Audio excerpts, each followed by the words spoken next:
안녕하세요. 고마워입니다. 오늘은 마지막 부의 추월차선이 될 수도 있고 마지막 신분 상승의 기회가 될 수도 있는 3기 신도시에 대한 이야기를 한번 해볼까 해요. 쉽고 빠르게 슥 지나가도록 할 테니까 집중해서 따라와 보세요. 보고에 앞서 7.10 대책 이후 지역에 따라 아파트 매매 시세와 전세 시세가 함께 상승하고 있습니다. 부동산 상승에 대해 정부도 우려하고 있다는 시그널로 인식될 수 있는 대목입니다. 그렇기 때문에 역설적으로 이미 상승한 아파트값의 수익률은 점점 낮아지고 있습니다. 싸게 사서 비싼 주변 아파트 시세대로 팔 수 있는 정보가 있다면 영끌은 물론 영혼까지 팔겠다는 분들도 계신데요. 그래서 준비했습니다. 싸게 서울의 웬만한 아파트만큼 올라갈 아파트, 부의 추월차선을 올라탈 수 있는 기회입니다. 현재 진행되고 있는 아파트의 상승 추세입니다. 5억 초반에 분양을 해서 현재 거래된 금액은 최고 12억 정도까지 거래가 됐고, 현재 매물로 나와 있는 시세는 최저 12억에서 최고 14억 5천 시세가 형성되어 있고요. 이거 같은 경우에는 성북역 롯데캐슬이라는 아파트인데요. 이렇게 시세가 많이 오른 이유는 신분당선 성북역이라는 역세권과 롯데몰이라는 대형 쇼핑몰이 연결되어 있거든요. 성북역, 롯데몰, 그다음에 아파트까지 다 연결되어 있는 그런 입지 때문에 5억 초반에 분양을 해서 금방 12억까지 올라가는 그런 경험을 하게 된 거죠. 이건 같은 경우에도 5억 초반에 분양을 해서 이제 최고 15억 원에 거래가 됐고, 현재 매물로 나와 있는 물건들의 시세는 최저 16억에서 최고 18억. 이 아파트는 광교의 광교중흥 S클래스라는 아파트이고요. 이 아파트 같은 경우에는 대형 쇼핑몰이라고 할 수 있는 갤러리아 백화점이 앞에 이렇게 있고요. 호수공원이 바로 걸어갈 수 있을 만큼 바로 앞에 있고요. 또 중요한 게 직주 근접. 일하는 곳과 아파트까지가 얼마나 가까우냐. 삼성전자와 삼성전자 계열사, 평택에 있는 LG전자 직원분들도 광교로 많이 오시고요. 또 수원법원도 광교에 있고, 롯데아울렛 이 옆에, 여기 지도에는 지금 잘라져 있는데 이쪽으로 경기도청이 이전이 될 예정이에요. 경기도청이 들어오게 되면 거의 광교가 완성된다고 봐도 될 것 같은데, 광교로 유입되는 인구가 되게 많을 거기 때문에 그래서 광교 전체적으로 많이 올 거다. 최근에 시세가 상승 중인 아파트들의 가장 큰 특징은 대형 쇼핑몰이 같이 있고 분양한 지 얼마 안 된 새 아파트다. 이게 공통점이라고 볼 수 있겠습니다. 아파트를 매수하는 방법에 대해서 알아볼 텐데, 지금 현재 인기 아파트의 특징은 신축 아파트다. 앞으로의 추세는 역시 신축 아파트다.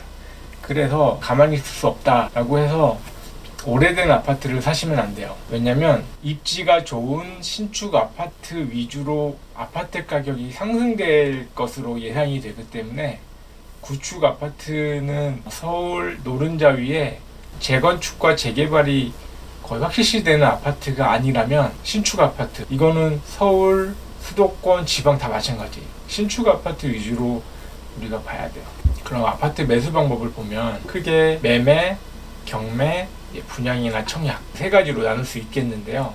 매매 같은 경우에는 이미 분양이 완료가 돼서 미래가치를 시세에 반영해서 올리죠. 매매라고 하는 거는 미래가치가 시세에 반영되어 있기 때문에 어느 정도 가치가 상승할 수 있지만 상승 폭이 막 2배, 아까 앞에서 보신 것처럼 막 5억이었던 게 뭐 10억 이렇게까지 크게 되기는 어렵다. 그런 가능성이 있는 경우는 크지 않다. 이렇게 보시면 될 것 같고요. 특히 아파트 경매 같은 경우에는 권리 분석하기가 어렵지 않고, 경험적으로 보면 낙찰가율이 매매 가격이랑 크게 차이가 나지 않는다. 요즘의 아파트 경매는 매매가와 크게 차이가 없다. 분양이랑 청약은 분양가를 산정하는 기준은 택지 조성비에 건설사의 마진이 더해져서 이제 분양가가 되는데, 그 분양가 외에 어떤 미래 가치가 반영되어 있지 않기 때문에 우리가 아파트를 사고자 한다면 가장 싸게 살 수 있는 방법은 분양밖에 없는 거죠. 그럼 우리가 3기 신도시를 왜 준비를 해야 되냐라고 하면, 제일 첫 번째로 저렴한 분양가라고 이야기할 수 있는데, 최근에 분양하고 있는 수도권 아파트들은 5억 초반대 분양을 했거든요. 그런데 3기 신도시 같은 경우에는 문재인 정부의 핵심 과제이기도 하고 국토교통부 장관과 차관이 뉴스에 나와서 분양가가 저렴할 거다라고 몇 번이나 이야기를 한 게 뉴스로 나왔어요. 그리고 택지 가격이 저렴하죠. 왜냐면 3기 신도시를 만들겠다고 이야기 나온 지역들이 현재 논이랑 밭이랑 낮은 산으로 되어 있어서 택지 가격이 기존의 아파트들 현재 한 5억대 수준에서 분양하고 있는 아파트들의 택지 가격보다 많이 저렴하다. 건설사들이 마진을 남겨야 되는데 현재 문재인 정부의 핵심 과제이기 때문에 3기 신도시를 건설하면서 큰 마진을 남길 수 없다. 폭리를 취할 수 없을 거다. 그렇기 때문에 분양가가 매우 쌀 거다라고 판단을 하는 거고요. 3기 신도시는 신설역을 중심으로 신도시를 개발하겠다고 지금 되어 있거든요. 그러니까 교통을 좋게 하겠다라고 이야기를 하고 있고, 교통이 편리하면 인구 이동이 원활하고, 그렇게 되면 집값은 당연히 오르겠죠. 내가 사는 곳 근처에 직장이 있다. 이게 아주 큰 거죠. 이게 진짜 되게 큰 메리트인 거죠. 신설역 중심으로 상업, 주거, 자족 기능을 배치하고 복합문화시설을 집중 배치하고 자족 업무 용지를 배치하겠다라는 게 국토교통부의 계획이고, 그럼 보면 복합문화시설 최근의 트렌드예요. 최근에 지어진 신도시들을 보면, 예를 들면 이동탄 같은 경우에 레이크공호라는 복합문화시설이 있고, 광교에는 엘리웨이만 들었지만 엘리웨이 외에도 뭐 몇 군데 있어요. 광교 같은 경우에는. 그러면 요 세 가지만 해도 우리는 3기 신도시를 준비해야 되는 거고, 투자자의 입장에서 보면 서울이나 수도권은 이미 많이 올랐다. 지금 예를 들면 서울의 웬만한 아파트들은 9억 넘죠. 수도권의 광교, 동탄, 판교는 이미 서울을 넘어섰고, 광교랑 동탄만 보더라도 9억 원, 10억 원대 아파트들이 막 즐비하잖아요. 그런 만큼 서울이나 수도권의 인기 아파트들은 이미 그렇게 올랐기 때문에 거기서 이게 뭐 얼마나 더 오르겠어요. 집이 있으신 분들, 그리고 지방에 계신 분들도 분명히 기회가 있어요. 왜냐면 이 문재인 정부의 핵심 과제이기 때문에 이 미분양 나면은 얼마나 창피한 일입니까. 그래서 분명히 분양가도 싸게 하고 교통도 좋게 만들고 되게 메리트 있는 신도시를 만든 다음에 미분양이 나오면 되지 않기 때문에 투자할 기회는 분명히.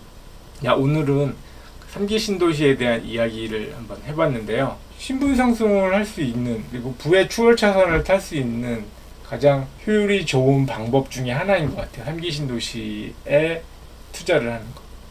그래서 3기 신도시에 대한 준비를 많이 하시고요.